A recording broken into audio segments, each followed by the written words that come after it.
Hello everyone, আসসালামু আলাইকুম। Welcome back to my channel. কেমন আছেন সবাই? আশা করি সবাই যে যেখানে আছেন মহান আল্লাহর অশেষ রহমতে ভালো আছেন, সুস্থ আছেন এবং নিরাপদে আছেন। আলহামদুলিল্লাহ, আমরাও খুব ভালো আছি। আর এখন আমি আপনাদের সাথে আমার আজকের দিনের ব্লগটাই শেয়ার করতেছি। সকালে নাস্তা করার পর ওদের বাবা একটু বাইরে যাবেন, তো বাচ্চারা দেখে কান্না শুরু করলো ওনার সাথে যাওয়ার জন্য। তাই উনি ওদেরকে নিয়ে একটু খেলাধুলা করতেছিলেন, তার ফাঁকি দিয়ে চলে যাবেন। তারপর ওদেরকে আমি দেখে দেখে বাকি কাজগুলা করব।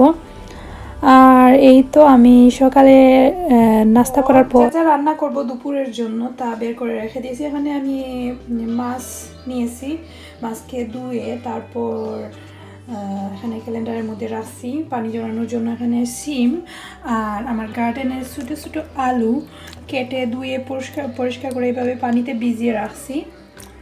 আর এখানে হচ্ছে রসুন কুচি আর পেঁয়াজ, এগুলোকে আমি গ্রেট করে নিয়েছি। এখানে 4টা পরিমাণ, অর্থাৎ একটা রসুনের 4টা খোয়া আমি গ্রেট করে যতটুকু হয় ততটুকু রসুন আমি এখানে রেডি করে রাখছিলাম। আর এখানে হচ্ছে টমেটো, কাঁচা tomato, bell peppers, yellow, red, তারপর গ্রিন কালারের, আর এখানে পাকা টমেটো নিয়েছি কেটে সব কিছু রেডি করে আমি এক সাইডে রেখে দিয়েছি। আর আপনাদের সাথে শেয়ার করব ফুল কিভাবে আমি এই মাছের তরকারিটা রান্না করি সহজ ওয়েতেই, আমার মতো করে আমি রান্না করব সেটা আপনাদের সাথে শেয়ার করতেছি।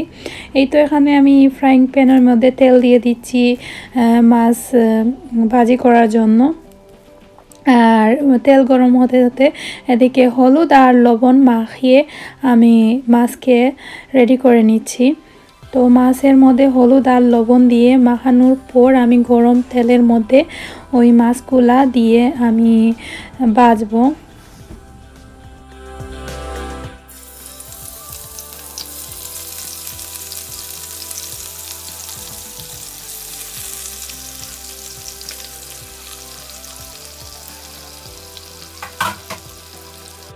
একদিকে মাছ ভাজা হচ্ছে, অন্যদিকে যা যা মশলা আমি ইউজ করব ওইগুলা রেডি করে রাখতেছি। আর এই যে পটটা আমি সপ্তাহে বা 2 সপ্তাহ পর পর এখানে মশলা ঢেলে রাখতে হয়। তো রান্না করার আগে যদি এই কাজটা করা হয় তাহলে রান্না করতে একেবারেই ইজি হয়। আর এখানে কাশ্মীরি হট মিক্স মশলা এটা আমি ইউজ করি।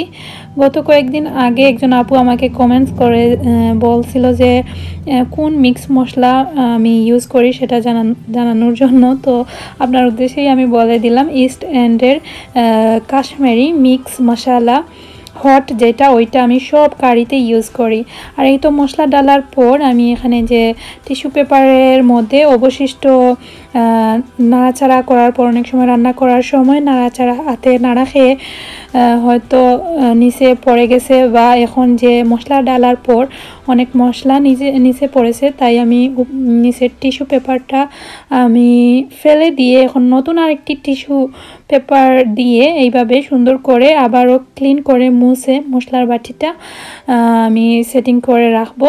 তো এইভাবে করে রাখলে কিন্তু আপনার জিনিসটা সব থেকে সুন্দর থাকে। তারপর আমাদের জিনিস বা এই জিনিসগুলো সব সময় দরকারি, তাই আমি বিশেষ করে আমার এই জিনিসটা সবচেয়ে বেশি সময় দিয়ে হলেও বা খুবই ভালোবাসি ওইটা সুন্দর রাখার জন্য যা যা করা লাগে তাই আমি করতে চেষ্টা করি। যাই হোক, এদিকে মাছ হয়ে গেছে, এক পাশ হওয়ার পর অন্য পাশ আমি উল্টে দিচ্ছি। আর এইভাবে কিন্তু মশলাগুলা একই পাত্রের মধ্যে থাকলে রান্না করার সময় আর অধিক ছুটাছুটি করতে হয় না, খুব তাড়াতাড়ি যা যা লাগে তা দিয়ে দেওয়া যায়। আর মাছ ভাজা হয়ে গেছে, এখন আমি তুলে নিচ্ছি।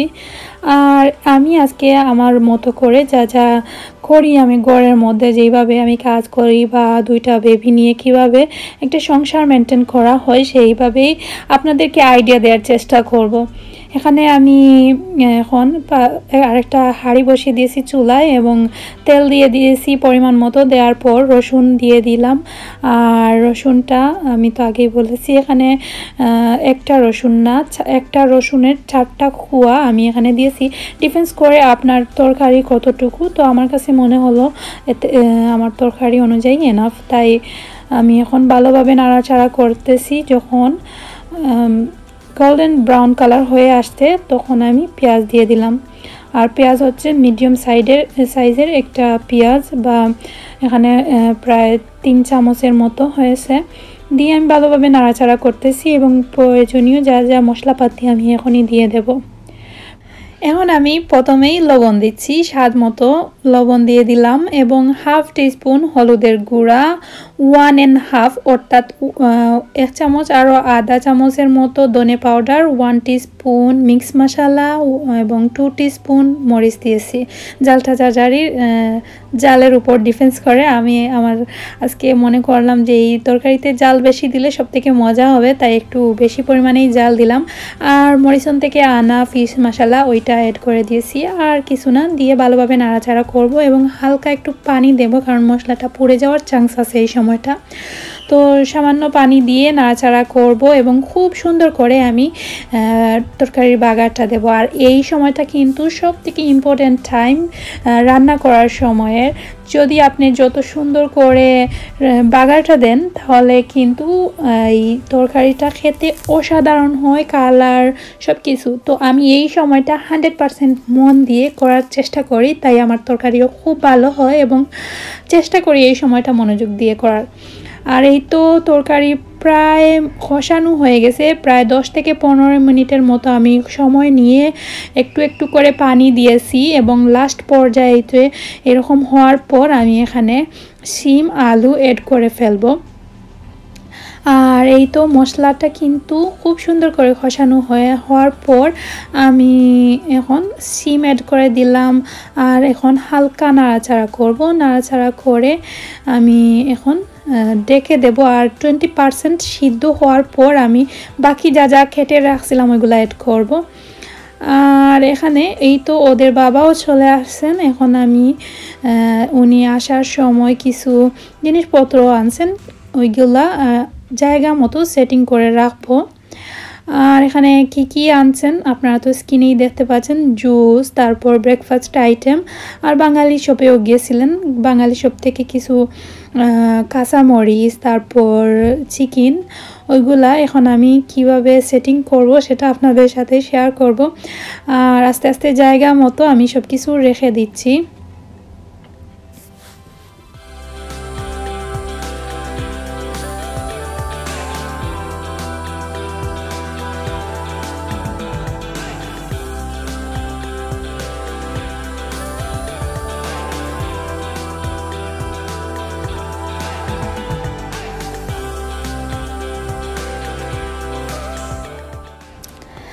আসলে কি বলবো, এই জিনিসপত্রগুলো প্রতি সপ্তাহে আমাদের গড়ে শপিং করে আনতে হয়। এক এক রকম, মানে প্রতি সপ্তাহে দেখা যায় যে শপিং করা লাগে। বিশেষ করে ব্রেকফাস্ট আইটেম ওইগুলা তো সবসময় প্রতিদিন ব্যবহৃত হয়, তাই ওইগুলা বেশি সময় লাগে। আর যা যা বেশি ইউজ করি সেইগুলা তাড়াতাড়ি শেষ হয়ে যায়, তাই প্রতি সপ্তাহে বা ডিফেন্স করে যতটুকু পরিমাণ অনুসারে তারপর আমি যা যা শেষ হয় আমি ফোনের মধ্যে সব কিছু নোট করে রাখি। উনি যখন বাইরে যান তখন আমি টেক্সট করে দেই, তখন উনি আসার সময় সব কিছু নিয়ে আসেন। আর এখানে আমি চিকেনগুলা 3 ভাগ করে আমার ঘরে যতটুকু পরিমাণ অনুসারে আমি ফ্রিজে রেখে দেব। আর এই কাজগুলো কিন্তু আমার করতে এখন খুব ভালো লাগে, তার কারণ হচ্ছে যত তুমি অর্গানাইজ করে সব কিছু সুন্দর করে সেটিং করে রাখবা তোমার লাইফ তত বেশি পাওয়ারফুল, অর্থাৎ খুবই ইজি এবং সুন্দর হয়ে যায়। তো যাই হোক, এখন আমি সব কিছু যা যা কাজ আমি ওইগুলা করতেছি, আপনাদের সাথে শেয়ার করতেছি। আর হ্যাঁ, আমি বলি আপনাদেরকে, যারা আমাকে পছন্দ করেন তাদেরকে বলতেছি আপনাদেরকে অসংখ্য অসংখ্য ধন্যবাদ। এই সময়ে আপনারা আমাকে এত ভালোবাসা, এত সাপোর্ট দিয়েছেন, আমি বাসায় প্রকাশ করতে পারবো না। সত্যি আমি এই সময়ে অনেকে আমাকে আমার হাত ছেড়ে চলে গেছেন, আবার অনেকে আমাকে শক্ত করে ধরে রাখার মতো যে ফিলিংসটা আমি আপনাদের কাছ থেকে এই সাপোর্টটা পেয়েছি। তো থ্যাংক ইউ সো মাচ বলবো না আপনাদেরকে কি বলবো, আমার বাসায় প্রকাশ করার মতো কোনো বাসাই নেই। So much love. আপনারা প্লিজ সব সময় আমার পাশে থাকবেন। এই সময়ে আমার পাশে যারা আছেন তারা কিন্তু আমাকে মন থেকে লাভ করেন, আমি এই জিনিসটা আমি জানি। আর যারা আমাকে ভুল বুঝেছেন তারাও ইনশাআল্লাহ আমাকে মাফ করে অবশ্যই আমার পাশে আবারও এসে দাঁড়াবেন, আমি এই আশাটাও করি। তো যাই হোক, এই তো এখানে আমি 20% সিদ্ধ হওয়ার পর সিম এবং আলু কিছুক্ষণ পর আমি নাড়াচাড়া করে দিয়েছিলাম। তারপর এখানে এই যে কেটে রাখা বেল পেপার, তারপর ওই যে যা আগে রেডি করে রাখছিলাম ওইগুলো অ্যাড করে দিয়েছি। এখন আমি এই যে কাঁচামরিচও জায়গা মতো রেখে দিচ্ছি এবং একদিকে গিয়ে নাড়াচাড়া করতেছি, ওইভাবে একটা রেখে অন্যটা, মানে সব কিছু একসাথে আমি করার চেষ্টা করতেছি। যখন যা আগে আসে অর্থাৎ আমি বসি না, সময়টা নষ্ট করি না, যখন যা হাতের কাছে কাজ থাকে ওইগুলা করি ফাঁকে, তাহলে দেখা যায় সব কাজগুলা কিন্তু সময়ের আগে শেষ হয়ে যায়। আর এইটা হচ্ছে একটা মিরাকেল ম্যাজিক, যে তোমার জীবনের সফলতার পিছনে তুমি সব সময়ের যদি মূল্যটা দাও তাহলে তুমি জীবনে কিছু করতে পারবে। তো যাই হোক, এখন আমি এই তো আরও 10 মিনিট পর মাছ দিয়ে তারপর জুল দিয়ে দিচ্ছি। আমি কেটলের গরম পানিটা ইউজ করতেছি, আর চেষ্টা করি সবসময় গরম পানিটা ইউজ করার, কারণ এই সময়টা কিন্তু গরম পানি দিলে সবথেকে বেশি মানে তরকারির টেস্টটা সমান থাকে বা ভালো হয় আমি মনে করি। তো এই তো আমার পরিমাণ মতো জুল দিয়ে আমি ঢাকনা দিয়ে ডেকে রাখলাম।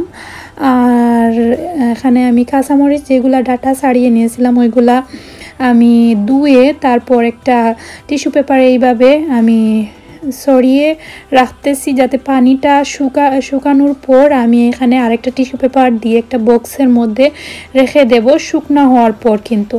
আর এইভাবে রাখলে কমপক্ষে 15 থেকে 16 দিন বা এর চেয়ে বেশি দিনও কিন্তু কাঁচামরিচ ভালো থাকে বা আমি খুব ভালো রেজাল্ট পাই, তাই ওইভাবেই রাখার চেষ্টা করি।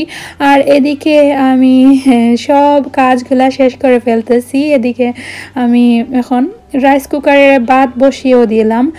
আর এই তো আমার রান্নাও প্রায় শেষ পর্যায়ে, রান্না শেষ হয়ে গেছে। আর এদিকে আমার চাচাও আসছেন, আসার উনি ওদের গার্ডেনের লাউ মিষ্টি কুমড়া না কি জানি না, লম্বা টাইপের একটা কুমড়া দিয়ে 2টা কুমড়া দিয়ে গেছেন, আর এখানে 2টা শসা।